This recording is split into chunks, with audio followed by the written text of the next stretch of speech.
G'day, welcome back. Just a pretty quick video today. I'm just doing a follow-up on my previous edge cases video, which was the Averback drawing zones in Rook versus single pawn endgames.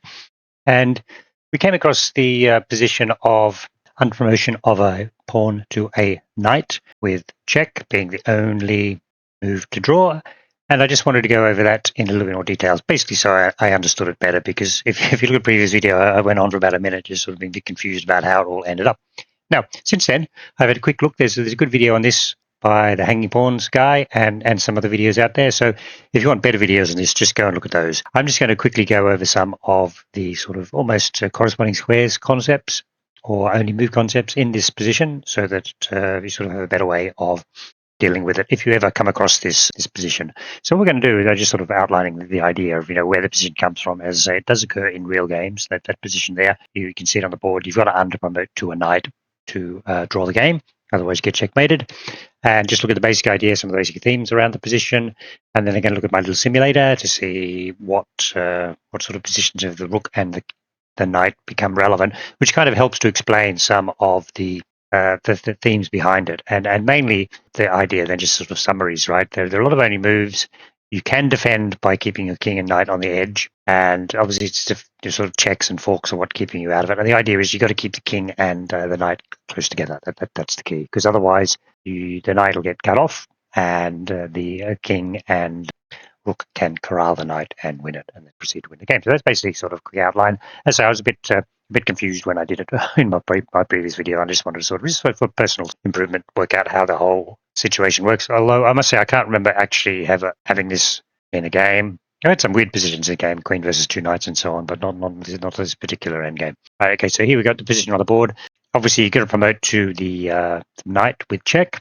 And then what I've outlined there is just a few of the combinations which are going on. Actually strikes me I need to improve my little square markers to actually allow more than two squares. And the idea is there's actually, 5 moves? 1, 2, 3, 5 moves for the white king. And in some cases there's an only move, and in other cases there are different moves. In this case, a king f3 is the most challenging one. Just find that, king f3, where the only drawing move is knight to c3. Now you can see fairly obviously if the knight goes there or there, it gets captured, or there as well, so it gets captured, so it's obviously the only move. And we'll come back to this because this is actually the most interesting continuation one, which got me sort of messed up last time. Other possibility is king to f4. Here you've got a few squares you can go to. You can go to f2, c3 still, and you can also move your king to f1. So when the king backs off, you have a few more choices. King to d3. Only one drawing move here. I think you should be able to spot it. Obviously, if the knight goes there or there or there, it gets captured. So basically, to f2 check, and sort of continue. Then king to d4, king to e4, both similar, where you've got a couple of drawing moves in both of those cases. You can move your king, or you can move your knight. Once again, going to get captured if it goes there. So you're going to move knight to there, or you're going to move king to there. What we're going to do is this king f3 one is the one we're going to look at a little bit more in detail, because you get the idea, right? Because you're going to have to move your knight there, and then the most challenging move is rook to c2. We'll come back to that. Knight's got to move again, and now there's only one drawing move. Basically, you have to move your knight back to d1. Doesn't matter if the rook pins it. You move up to king to d2, and if the rook swings, and if the king moves back to where it was before, let's just go through that line. Let's say move back there. King cannot go to the key e3 square, because this knight does a really good job of covering e3 and also f2, taking it on that square. So that's sort of just a sort of the general situation. It's unpromote, right with check, and your knight has to stay close to the black king. So I'll just start the simulator now and have a look at the sort of combinations of positions, which is really what I really want to get at. So I've loaded up this same position, but we've got the knight, and remember the idea is that you can see those legends up the top. Black to move, white to win. So in this position, there's no winning position for the rook in all positions. We'll look at different sort of situations later on, right? But if you start moving the knight around, you can see that obviously that sort of black would be in check and would lose his knight. But as you see, if the knight gets further and further away, you can see that actually now, even if black is to move, he'll white will win. And you can see the, I can't move the cursor around because actually it moves the positions. But for instance, with the knight on a7, you can see that the white rook on the 5th rank will be cutting the knight off, and also quite a few positions on the C file as well, right? So this idea of basically keeping the knight cut off from the black king, and the white king will walk over. Let's go up to a8, and you can see almost all squares are winning for white. Some unusual positions like the rook on a3 or a5 are not winning. Maybe look into that sort of when I get a chance. And now we'll change it to side to move goes to white, and result is a draw.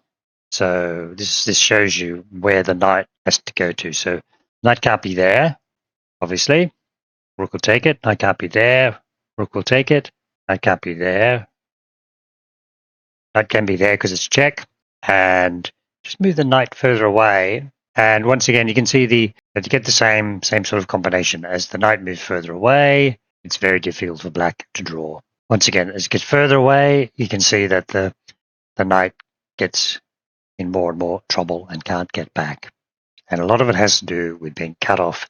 I can see that if the white rook, in this case, if the white rook's on the D file or on the 4th rank, then the knight's cut off and you lose. Just like I just like playing around with that. So as I started off with black to move, result is a win. Where can the knight be?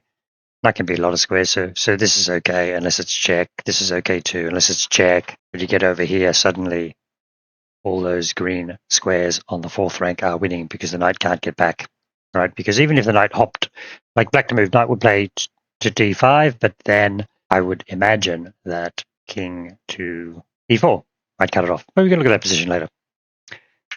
Right, so that was that. Now what I want to do is just sort of go through that particular line I got messed up on in the previous Avaback video.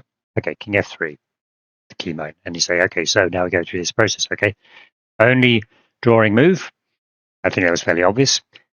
And now rook to c2. I think we suggested there are many places rook can go. Rook to c2 is the most challenging move, right? And once again, this is the point. There's only one drawing move, knight back to d1, and then you just continue. There's not, no progress. So just stay close now. But so we're going to this mistaken move. Okay, there's only one winning move here, which is rook to c5. Got to keep the pressure on the knight. So now the knight can't get back. So all moves lose here, but let's just have a look at a few of the variations which I've coded up. Okay, so let's go knight to d4 check. Let's see what happens. The move is king to e3, and you can see the problem here is we are threatening checkmate, and we are also threatening the knight. That's why I call that a corresponding square. Of course, the rook is covering all these squares. So we're covering that square, f5 and c2, so the knight's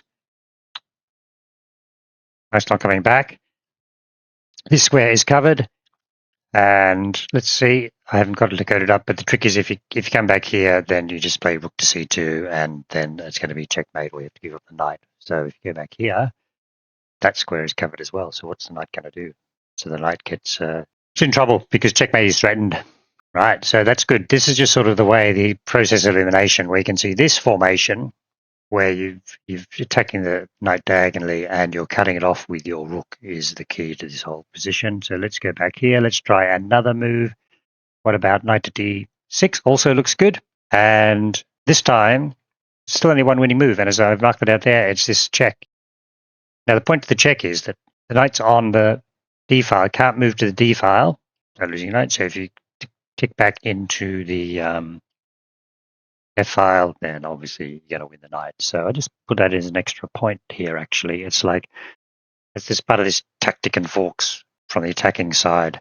It's like a shouldering check. So if we look at that, that's why knight to d6 loses. A different knight to d4 because of a check and the king had to move. So now we go to a3, and then now what's the move? Once again, there's only one winning move, so it's all, you got to know exactly what you're doing here. Rook to g3. Now we've attacked the knight again, and so what's the difference? We go back to b5. Thank you very much. Well, okay, let's check. So that square you get picked up by a check on the back rack. That square's covered. That square's covered. So you can only go to b5. Yeah. And in the same position, except we're on c3 rather than c2. And okay, rook c5 repeats, but rook at d3 is the winning. And the reason to understand this is that the king can't move. You get checkmated. If you go king f1, you get checkmated. So you've got to keep this is another sort of, you've shouldered the king, but also notice how on these two rank and file, you're 2 away and you've all the squares cut off. So what does that mean? Knight just has to move even further away. And then, and king to e3 is the quickest. Now let's discard some moves pretty quickly. I think there are many moves here, but you might think knight to e6 is the most logical one. Let's try knight e6. I have to add a variation. I didn't cover that one. And then now it's just a case of attack the knight again. Go to c7, d7, knight to b5, rook to b7, threatening checkmate. To cover the checkmate, attack the knight. So can't go here, get pinned. Can't go here, get pinned. This way get pinned this way, this way get pinned that way, and in this case there's no stalemate trick, so the king will have to release the knight. Knight to d5 is another potential move. Attack the knight again. Knight to f4 check. Then checkmate. Knight to g2 check. King f3. You see the difference is that the knight's just getting trapped. g6, b6. Can't go back to the e file. You get pinned. So where are you going to go? f8 perhaps. Rook to d6 is a tricky move. Covers these squares. King e2, king f4. And you can see that the knight is just totally. Let's see if the knight tries to run away. Then we come in on this diagonal situation that that knight is not lasting very much longer. So go way back to the starting position. So we had check, and because we didn't try this line, and king e3 threatening mate. Sort of that's the many moves here win, by the way. So that's threatening mate. So the king has to move. Now we attack the knight. Knight can try and move back. Check. So I put king c2 in, but if you move back in there at variation, then we just rook c5, walking the knight and threatening checkmate. So that's really quite interesting. Go back to the start where I had this these variations sort of mapped out. You can just see key. You have to go back knight d1. You run away. All these different combinations, doesn't matter. You're going to lose. Yeah, I just thought that was very interesting. Now, I wanted to understand a little bit myself. So basically, if you find yourself in this position, keep your knight close to your king. Make sure there's no pins or checks or something which cause you trouble. And you'll be able to defend fine because, as I mentioned, it's this key when the knight is on b1, it's always checking the king on e3. In this particular position, it's obviously going to move the position left and right, 1 or 2 files. It's probably very similar, although you don't want to be in the corner. Don't go in the corner. Good. Okay, so that's really what I wanted to show. Hope you found that interesting, and thank you very much for watching.